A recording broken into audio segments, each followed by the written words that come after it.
Alemlerin Rabbi olan Yüce Allah sadece mutlak azamet sahibi. Sadece ona kulluk eder, sadece ondan yardım dileriz muhakkak.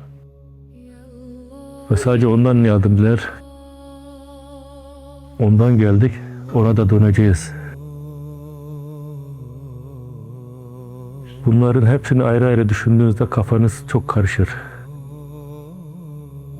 Yani her şeyin, Allah'ın yarattığı her şeyin bir yeri vardır. Bir vazifesi vardır. İnsanın da bir vazifesi vardır muhakkak. Herkes insan dışında kendi vazifesini Cenab-ı Allah'ın verdiği gibi yapar. İnsan kendi aklıyla kendi yerini kendisi seçer. Bu aklıyla kendine bir yer açar.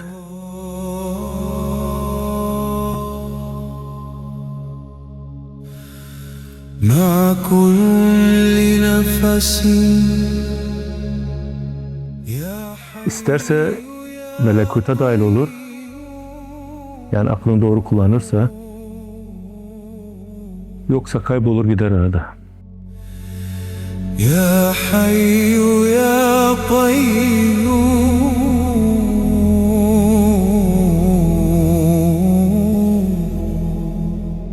Kum bi nurike fi. O nedir bizim bu kainatın içerisinde, yaratılmış kainatın içerisinde yerimiz neresidir?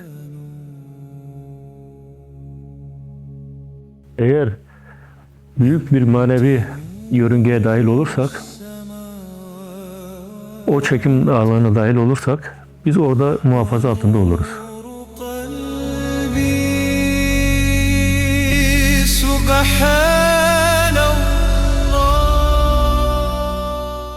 Bütün o dünya, evrendeki yıldızlar, gezegenler belli bir yörünge içerisinde dönüp dururlar. Hepsi belli bir yörünge içerisindedir. Hiçbiri birbirine çarpmaz.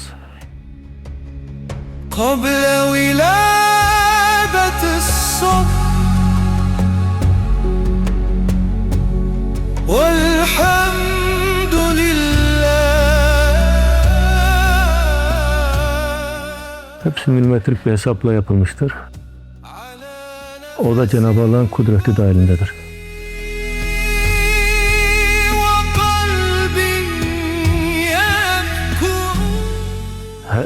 Bu yörüngenin dışına çıkan herhangi bir şey, gezegen olsun, göktaşı olsun, her ne olursa olsun, boşlukta savrulmaya başlar. Bir hedefi yoktur. Muhakkak bir yere çarpacaktır artık ve yok olacaktır.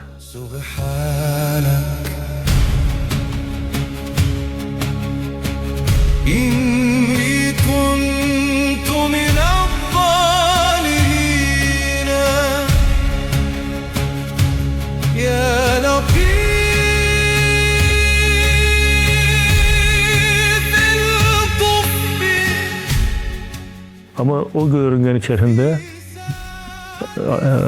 yaratıldığından beri her şey yerli yerindedir. İşte insanın bulması gereken bu manevi yörüngeyi iyi bulmak, iyi ayarlaması lazım. Aynı bu uzaydaki kainattaki her şeyin yerli yerinde olduğu gibi maneviyatta da böyle bir her şey yörünge içerisinde döner durur.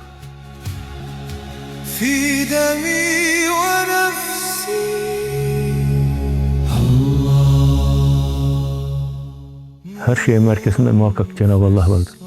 O her şeyi kuşatır, hiçbir şey onu kuşatamaz. Her şey onun içindedir, onun dışında hiçbir şey olamaz.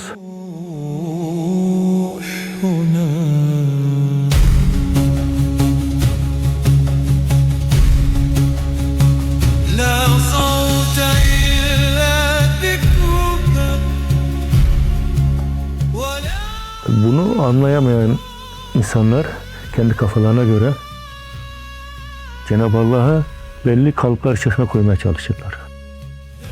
Allah Cenab-ı Allah hiçbir kalıbın içine girmez. Hiçbir mekana sığmaz.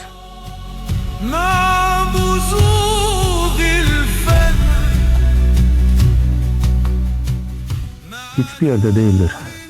O her yerdedir. İşte bu çok karmaşık bir olaydır. Bizim bunu olduğu gibi kabul edip teslim olmamız gerekir.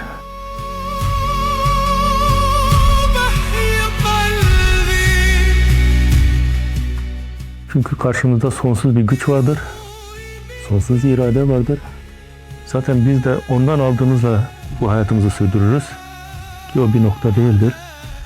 Onunla Allah'ı anlamaya çalışıp Allah'ı bir yerlere koymaya çalışan akılsız insanlar vardır.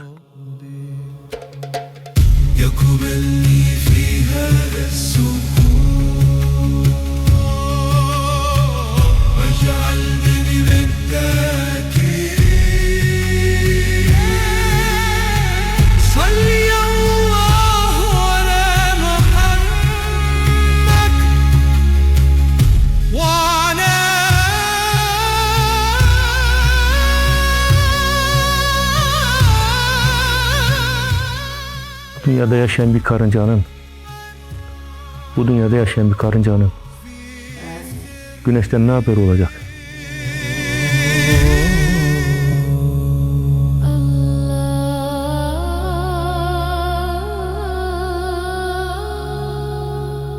La ilahe illallah. Veya hiç görünmeyen yıldızlardan ne haber olacak? Sen o karıncadan daha küçüksün kainatın içerisinde. Onunla Allah'ı anlamaya çalış. Onun o halinle Allah ile muhatap olmaya çalış.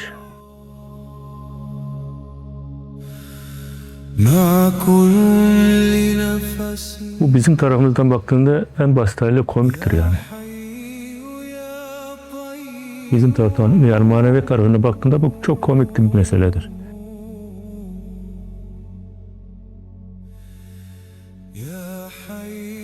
Kendi aciziyetini bilmeden Allah'ı anlayacak, Allah ile muhatap olacak. Kum bi nurika fi qalbi ya. Bu Cenab-ı Allah'ın kudretinden, büyüklüğüne hiç haberi olmamak demektir. Onlar o uzay boşluğunda savrulurlar. Onun gibi bir gezegene çarparlar ve yok olurlar. Yani bu hayatın içinde savrulup giderler. Allah'a sığınırız, imansız bir şekilde bu dünyadan göçerler. Çünkü rotaları böylesidir. Manevi yörüngenin dışına çıkmışlardır. Ve ondan sonrası felakettir. Çok görürsünüz. 5 vakit namaz kılarlar. İbadetlerinde çok sadıklarla görünürler. Ya çok ibadet yapıyor gibi, çok İslami ciddiye alıyor gibi görünürler. Bir bakarsınız olmadık yerlerde görürsünüz onları. Bu yol değildir.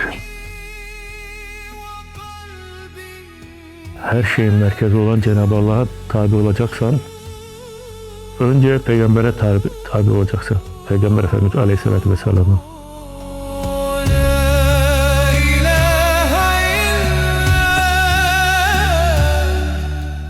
Onun etrafında dönen bir yıldız gibi düşünün yani.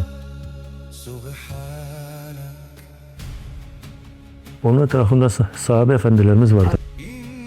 Onun etrafında dönen Evliyaullah vardır. Onun işte biz o yörüngenin biri, Allah dostlarının birinin tabi olduğumuzda o zaman bu sistemin içine otururuz. Hem kendi etrafımıza döneriz, hem evliyanın etrafında döneriz. Onun manası Peygamber etrafında döneriz. Ve onun manası Allah'ın etrafında dönüp dolarız.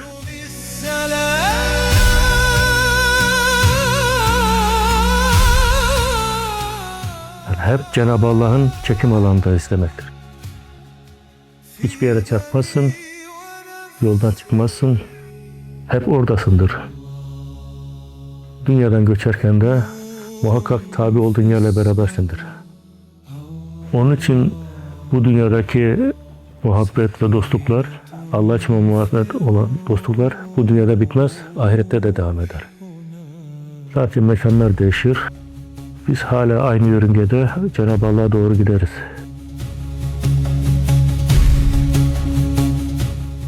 İsteyen, işte akıl, her zaman söylediğimiz gibi, akıl herkesin kendi aklı.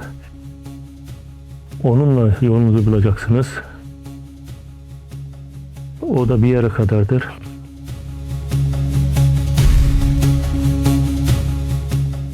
Ta ki hakiki Cenab-ı Allah'ın meclislerini bulana kadar, oradan sonra akıl da lazım değildir. Eğer bulunduğunuz meclisler size ağırlık veriyorsa, zaten haram meclisleri saymıyoruz da, zaten oraya zulmet yağar. Ama manevi merkezler gibi görünen yerlerden bahsediyoruz. Öyle meclislere gittiğinizde, eğer geldiğinizden daha hafif kalkmıyorsanız, ziyaret atlamış olarak çıkmıyorsanız oradan, o meclisler Rahmani meclisler değildir.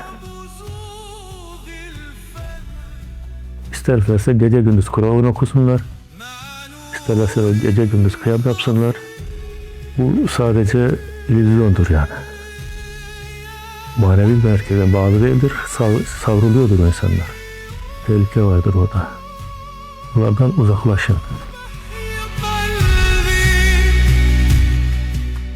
Ve devam edin aramaya muhakkak. Muhakkak Cenab-ı Allah size doğru bir kapı açar. Yeter ki niyetiniz temiz olsun. Yeter ki aramaya devam edin. Amin.